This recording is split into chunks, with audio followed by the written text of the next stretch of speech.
शुभ दुपार मैत्रिणींनो, दुपारच्या वाजलेत 3. तर आता ही संध्याकाळच्या जेवणाची तयारी चालू आहे. जी आपण सकाळी भाजी आणलेली ना शेपूची लाल माटाची, ती आता साफ करायला घेतलेली आहे. भाजी कशी आहे ती दाखवते तुम्हाला.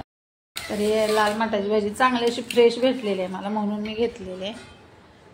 तिचा वास वगैरे काही येत नाही बघा, छान अशी फ्रेश भाजी आहे. 2 पेंडे घेतलेले आहेत. आणि ही शेपूची पण छान फुटीची भाजी आहे. अशी फुटीची भाजी, अशी बुडके असतात ना, ही अशी, त्याला फुटीची भाजी बोलतात. अशी भाजी घ्यायची. आपली गावठी भाजी आहे, छान आहे मस्त. आणि इथे कोथिंबीर आहे. हे 2 पेंडे तर ते आपण साफ करून घ्यायचे. चला तर मग पटपट साफ करून घेते भाजी. तर इथे बघा आता आपली भाजी साफ करून झालेली आहे. मिरच्या आहेत,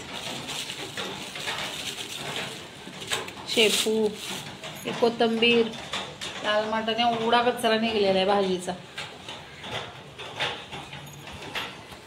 किती कचरा निघलाय बघा.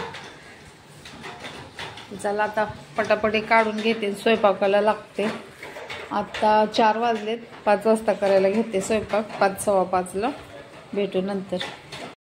हे बघा आता आपला संध्याकाळचा चहा झालेला आहे. वाजलेत 6:30 आणि ते भाजी वगैरे बनवून झालेले. सकाळची बटाट्याची भाजी आहे, इथं भात आहे आणि चपात्या वगैरे आहेत. भांडी वगैरे घासून किचन आवरून ठेवलेलं आहे. सर्व झालेले. आता कोथिंबीर वड्या करायचे होते, पण आता उद्या करेन, आज काही करणार नाही आहे.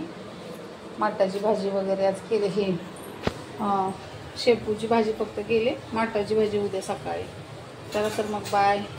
तर आता झालं स्वयंपाक वगैरे करून इथे चहा पेत बसलेले आहे मी. या चहा प्यायला मी कसं संध्याकाळी लवकरच स्वयंपाक करते, कारण सकाळी 4:30 पावणे 5ला उठावं लागतं. म्हणल्यावर ना संध्याकाळी लवकर आवरावं लागतं. संध्याकाळी लवकर झोपतो आम्ही. तर व्हिडिओ कसा वाटला मैत्रिणींनो कमेंट करून सांगा. सबस्क्राईब करा, शेअर करा सर्वांनी. तर भेटू उद्याच्या व्हिडिओमध्ये. Bye bye.